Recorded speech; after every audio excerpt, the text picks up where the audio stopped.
បាទសួស្តីបងប្អូនថ្ងៃនេះយើងនឹងរៀនធ្វើ filter ជាមួយនឹង condition tape នៅក្នុង Tableau ជាមួយនឹងគ្នាពីមេរៀនមុនយើងបានរៀនពីរបៀបធ្វើ filter ជាមួយនឹង general tape ហើយក៏បានរៀនពីរបៀបធ្វើ filter ជាមួយនឹង wildcard tape នេះរួចហើយដែរប៉ុន្តែយើងមិនទាន់បានរៀនពីរបៀបក្នុងការធ្វើ filter ជាមួយនឹង condition tape នេះឡើយទេចឹងថ្ងៃនេះយើងនឹងរៀនពីការធ្វើ filter ជាមួយនឹង condition tape ទាំងអស់គ្នាឥឡូវខ្ញុំបិទវាចោលសិនហើយខ្ញុំចាប់ផ្ដើមភ្ជាប់ដែលតាម logo របស់ខ្ញុំទៅនឹង data របស់ខ្ញុំឡើងវិញម្ដងទៀតសំទោសកុំព្យូទ័រដើរយឺតបន្តិចបាទលើខ្ញុំបិទវាចោលខ្ញុំបិទ file ខ្ញុំចោលទៀតបាទយើងមិនបាច់សេវាទេ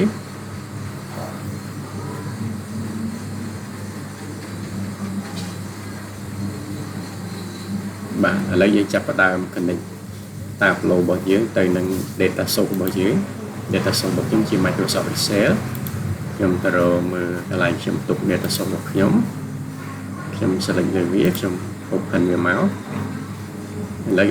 Tableau របស់ខ្ញុំកំពុងតែ connect ជាមួយនឹង data source របស់ខ្ញុំហើយបាទគ្រាន់តែជាការរំលឹកមេរៀនចាស់ឡើងវិញបន្តិចអញ្ចឹងការ connect Tableau ទៅនឹង data source គឺវាអាស្រ័យទៅប្រភេទ data source របស់យើងណាឥឡូវនេះខ្ញុំ connect Tableau របស់ខ្ញុំទៅជាមួយនឹង Microsoft Excel ព្រោះ data source របស់ខ្ញុំជាប្រភេទ Microsoft Excel បាទឥឡូវវាបាន connect ជោគជ័យហើយ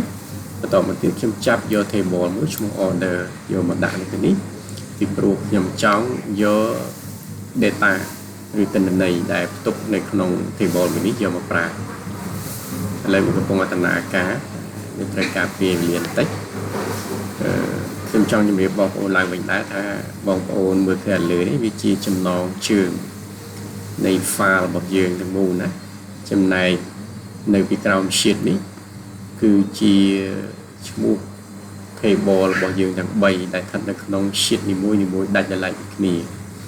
ហើយខ្ញុំដឹងថា sheet នីមួយៗនេះវាជា table ពីព្រោះនៅខាងឆ្វេងដៃនេះវាមានសញ្ញា table ណាឥឡូវខ្ញុំចាប់ order ដាក់ម្ដងទៀតក្រែងលោវាអត់តន់ជាប់បាទឥឡូវវាកំពុងតែដំណើរការអញ្ចឹងឥឡូវនេះវាដំណើរការទៅហើយប៉ុន្តែមិនទាន់បានជោគជ័យនៅឡើយទេដោយសារកុំព្យូទ័រដើរយឺតបាទអញ្ចឹងនៅពេលដែលកុំព្យូទ័រកំពុងដើរយើងនឹងជែកគ្នាអំពីរឿងនៅពីក្រោម sheet ណានៅពីក្រោម sheet នេះគឺជាឈ្មោះ table ទាំង3ដែលស្ថិតក្នុង sheet នីមួយៗដាច់ពីគ្នានៃ file របស់ខ្ញុំខាងលើនេះណាអញ្ចឹង file យើងមានតែមួយមែនប៉ុន្តែ sheet យើងនៅក្នុង file Excel ហ្នឹងគឺអាចមានលើសពី1ណាក្នុងករណីនេះមានដល់3ហើយវាជាប្រភេទ table បាទឥឡូវវាដើរបានជោគជ័យហើយអញ្ចឹងខ្ញុំចាប់មក select លើ sheet 1ខ្ញុំ click លើ sheet 1បាទឥឡូវនេះខ្ញុំចង់មើលទិន្នន័យមួយទាក់ទងទៅនឹង category របស់ខ្ញុំដែល sale បាននៅក្នុង quarter នីមួយៗពីឆ្នាំ2011ដល់2014អញ្ចឹងខ្ញុំទៅរក column ដែលកត់ត្រាទុកពី date order date នេះជា column ដែលកត់ត្រាទុកពី date ខ្ញុំចាប់វាយកមកដាក់នៅក្នុង column តមកទៀតខ្ញុំចុចទៅលើសញ្ញាបូកនេះទៅវានឹងចេញquarter ឲ្យខ្ញុំណាខ្ញុំចុចម្ដងទៀតបាទវាដើរយឺតបន្តិចបាទដើរហើយនេះ quarter បន្តមកទៀតខ្ញុំចង់មើល sub category ឲ្យចូលនៅក្នុង row អញ្ចឹងខ្ញុំចាប់ sub category ដាក់នេះមកបាទហើយបន្តមកទៀតខ្ញុំចង់មើល sale អញ្ចឹងខ្ញុំចាប់ sale ដាក់នៅកន្លែងនេះបាទឥឡូវនេះគឺ data visualization របស់ខ្ញុំបានបង្ហាញហើយគឺវាបង្ហាញក្នុងលក្ខណៈរូបភាពជា line ណាហើយបើសិនជាខ្ញុំចង់បាន color ខ្ញុំចាប់ sub category មកដាក់កន្លែង color នេះវានឹងចេញ color ឲ្យណានេះជា color នៅក្នុង sub category អ ប៉ុន្តែគោលដៅរបស់យើងគឺយើងចង់រៀនបង្កើតនៅ filter នៅជាមួយនឹង condition frame ណាពីមុនបើសិនជាខ្ញុំចង់មើល sub category filter sub category ខ្ញុំចាប់យក sub category មកដាក់កន្លែង filter នេះរួចហើយខ្ញុំចុចទៅលើ condition នេះមកប៉ុន្តែឥឡូវនេះគឺខ្ញុំមិនបាច់ធ្វើអញ្ចឹងក៏បានដែរមិនបាច់ចាប់យក sub category មកទេដាក់ filter ខាតនេះទេខ្ញុំអាចមកកន្លែង sub category នេះចុចលើវាហើយខ្ញុំចុចយក filter ទៅមកក៏បានដូចគ្នាណាវាចេញហើយបន្ទាប់មកខ្ញុំចុចទៅលើ condition នៅកន្លែងនេះរបៀបក្នុងការប្រើប្រាស់ condition មាន2បងប្អូនអាចជ្រើសដោយ by fields ក៏បានបងប្អូនអាចប្រើ by formula ក៏បានករណីបើបងប្អូនចង់ជ្រើសរើសប្រើដោយ by field ចុចលើ by field មកនេះគឺជាឈ្មោះ column ទាំងអស់ដែលបងប្អូនចង់មើលណាក្នុងករណីនេះបងប្អូនចង់មើល cell បងប្អូនឧទាហរណ៍ cell នេះបងប្អូនចង់មើលធំជាងឬស្មើនឹងមកថា400,000 ចុះ$400,000 ចុះនេះជាតម្លៃ sale សរុបរបស់យើង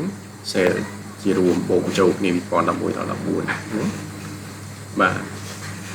ហើយអញ្ចឹងបានទៅប៉ុណ្្នឹងហើយខ្ញុំចុច apply ខ្ញុំចុច OK មកទិន្នន័យវាអត់មានបង្ហាញអីទេដោយសារអត់មាន category ណាមួយដែលលក់បានរហូតដល់400,000អញ្ចឹងខ្ញុំត្រឡប់មកវិញ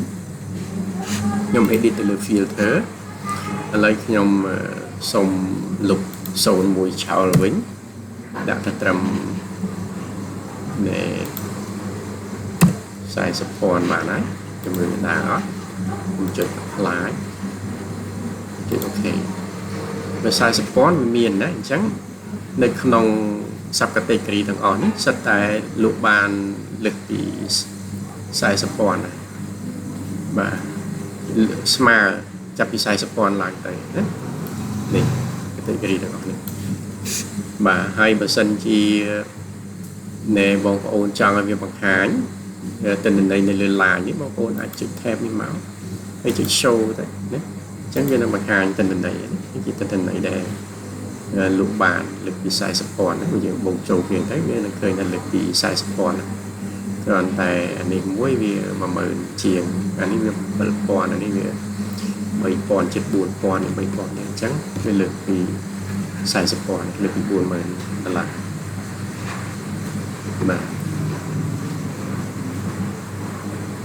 បាទហើយបើសិនជាបងប្អូនចង់បានទិន្នន័យលេខនេះបងប្អូនបិទវាមកវិញមកណា